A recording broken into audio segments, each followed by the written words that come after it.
sausawan, kami po ay nagbabalik sa Face to Face at inireklamo nga ni Joanna ang kanyang kinakasamang si Jonel dahil nga daw sa ayaw pa siyang pakawalan nito. At kasama naman natin ngayon ang kanilang kaseran na si Ate Rosalina. Sinasabi mo ang talagang nakita mo yung Pipoy. Narinig mo naman kanina, inamin ni Joanna na totoo, meron silang naging relasyon ng Pipoy na yon. So bago pa lang, talagang ikinuwento mo na kay Jonel. Bakit mo kinuwento kay Jonel? Kaya ako po kunento sa kanya kasi kaya lang naman siya nabubugbog, dapat na naman bugbugin siya eh. Kasi madalas siyang umiinom eh. Walang babaeng dapat bugbugin. Walang babaeng dapat bugbugin, ate. parang Kung bigyan ikaw lang din pala naman ng ang show. lumagay sa lugar niya, ayaw mo rin bugbugin ka, hindi ba? Kasi nga, talaga yan dahil ano ka pa? Kung ano lang di ko, ano ka dalawang pa? anak niyan, dapat yan, naasikaso mo hindi ka umiinom. Eh, ba't ikaw? May anak ka Sino nga. umiinom? Eh, Siya, kasama ko nga rin umiinom uminom yan. Siya nga rin unang magyaya sa Umiinom kanya yan. uminom. Sabi niya, tara tol, inom tayo. Wala na si Nunoy. Oh. Bakit ka umiinom, Joanna? Dahil din po sa inaano ko sa kanya, pag nasasaktan niya ako sa mga iniisip ko yung ginagawa niya sa akin. Pinasok mo Tsaka yung ganyang niyayaya rin ako sitwasyon. mag-inom. Nag-anak kayo, so ang biktima na naman dito ang mga bata. Na maaring dumating ang araw, mamatay sa gutom dahil inuuna niyo pang pag-inom niyo. Tama? Alam kong may mali rin ako sa ginagawa Sabi ko. mo kanina, tinutulungan ka nung Pipoy, kaya ka napamahal doon. Anong tinutulong niya sa inyo? Bibigay po ng pagkain sa pambili ng gatas po ng anak ko. At saka pang-inom. Hindi rin sa Kasama pag-inom. na rin yun. Kaya siya binibigyan para,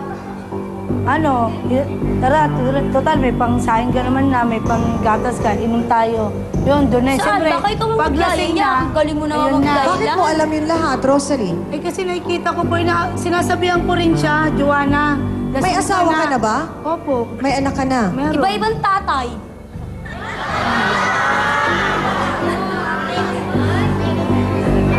Bakit kayo Sinungaling mo nagsama, naman. Jonel? Bakit kayo nagsama ni Joanna na wala naman palang kasiguraduhan na magiging maganda at mabibigyan mo siya ng magandang buhay? May trabaho naman po talaga ako dati po. O ano nangyari? Kasi po, yung... Wala, nung kakainom, ng kakainom, isda. kakapul. Dati ano po ako, yung biyahero po ako. Eh, medyo kinapos ng puhunan, kaya hindi po ako natuloy-tuloy sa trabaho ko. Yun, nakatambay-tambay lang Kada po ako. kikita kasi, pinangiinom niya sa mga Tsaka pag barkada. nagiinom John, siya, sobrang ikli talaga ng short niya.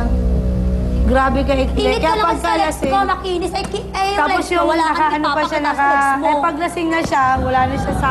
Siyempre yung lalaki, kaibigan niya, pareho silang lasing nakainom na talagang maakit po talaga sa kanya. Mga kapatid, siguro oras na para tawagin natin yung sinasabi pong karelasyon, di umano, nitong si Joanna. Narito po. Ang sinasabing sumasalisi tuwing umaalis si Jonel. Narito po, si John Pipoy Pangan. Pasok!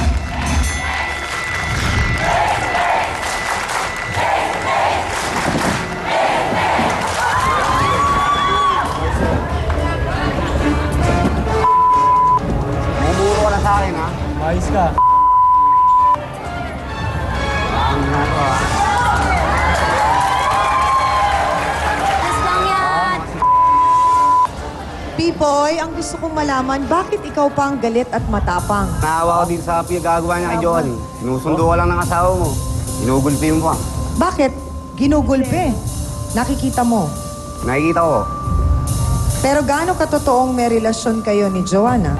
Nung una, wala. Ngayon, tinuluyan ko na ako. So, ang sinasabi mo sa akin, Joanna, nung unang binubuyo ka ng mga kaibigan mo kay Nonoy, kasi binubuyo ka, tinuluyan mo na rin.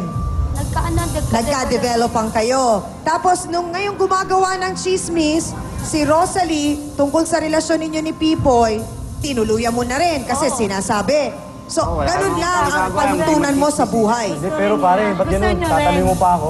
Hindi naman din ho. Ano rin naman ako sa sarili ko na mali rin yung ginagawa ko na Dapat inisip mo kung pari kayo. Yung para gawin sa akin yung ganun. Dapat inisip mo. Actually, Dr. Camille, ang ikinababahala ko rin dito ay yung para bang sa simula't simula pa lang sinasabi ni Joanna na kaya siya nakipagrelasyon dito kay Jonel dahil nabuyo lang. Naudyukan ng mga kaibigan, hindi ba? Pagkatapos, kaya naman siya nagkaroon ng relasyon doon kay Pipoy kasi Nagkukwento si Aling Rosalie o nagchichismis na may relasyon, kaya tinutuon na lang niya, hindi ba? Nakakabahala kasi ang mga bata na nagiging anak nila ang siyang biktima ng ganitong sitwasyon. Sa ganung pagkakataon ba, sino ang may pagkukulang? Ang mga bagulang ba? O talagang nagiging choice na ito ng mga kabataan ngayon na hindi na talaga sila nag-iisip, hindi sila nagpaplano, hindi sila nag-aalala. Basta may ganitong sitwasyon, hala, pasok, gawa ng ganito, solusyon, uminom, inom na lang, ganun, bahala na. Una-una, no, isa sa nakikita ko na parang nagiging problema ng karamihan sa mga kabataan ngayon kasi napakaaga rin ng pag-iinom ng alak.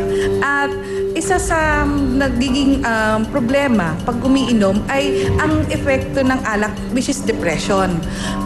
Tandaan nyo, ang alak, hindi po siya nakakasabihin nyo parang pang-aliw na panandalian sa kahit sino sa atin to entertain us. It's more of yung talaga ang tendency is magkaroon tayo ng depressive mode. So pag depressive mode ka, ang tendency talagang malulungkot ka, pakiramdam mo, parang lahat ng tao sa iyo, kalaban mo, pakiramdam mo, ang mga magulang mo, mali ang yung talagang hindi nakikinig sa iyo. So ang nangyayari, nagiging saliwa rin yung disposition mo. Ang tendency ngayon, pag naging saliwa yung disposition mo na ganyan, ang paniniwala mo, yun na. Kaya itinutuloy mo pa rin, kahit na sinabi na mali siya, ay hindi, kasi baka baka magkakaroon ng chance na maiayos pa namin, kahit na alam mong hindi. Maraming salamat po, Dr. Camille. Matagal na pong gustong-gusto nang humiwalay ni Joanna sa kinakasamang si Jonel, pero ayon po sa kanya, sa tuwing gagawin niyang layasan ito ay sinusundan po siya at pinagbabantaang patayin siya. Alam mo ba, Pipoy, na ikaw ang dahilan kung bakit talagang ang lumalabas ay gusto na talagang hiwalayan ni Joanna si Jonel? Dahil inamin na niya kanina na may relasyon kayo. Opo. So inaamin mo na talagang merong kayong relasyon. Opo. Nagkarelasyon po kasi, ganito yan eh. Ganito yung unang nangyari. Kami magkaibigan yan. Si Nunoy. Pagka naglalaro siya ng basketball, tanghali na. Minsan, bibigyan niya ang pera. Tutusan niya pumunta rito kay Joanne para bigyan ng pambiling ulam. Ito naman itong may-ari ng bahay na to. Yun pala, gumagawa ng kwento na may relasyon kami. Yung lasing si Nunoy, lagi niyang binubunga kasi na may relasyon yung asawa mo, tsaka yung Malalaman po natin ang iba pang detalye sa kwento ni John Pipoy sa pagbabalik po ng Face to Face. Hindi ko ginagawa sa kanya yun.